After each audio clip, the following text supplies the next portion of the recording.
फिर एक मसला है कुर्बानी के जानवर की उम्र का। तो इसमें ये बात समझ लें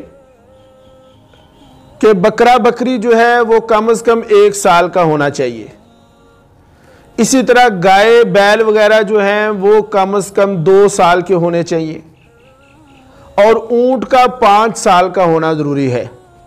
बकरे बकरी में एक और भी तफसील है कि अगर बकरा और बकरी है तो उसका पूरा 1 साल का होना ज़रूरी है। एक दिन भी कम होगा तो कुर्बानी नहीं होगी।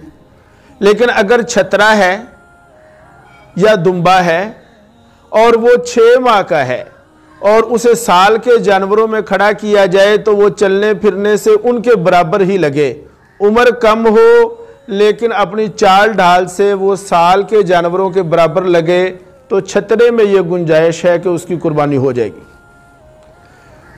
ये 1 दांत या 2 दांत जो है ये अलामत है।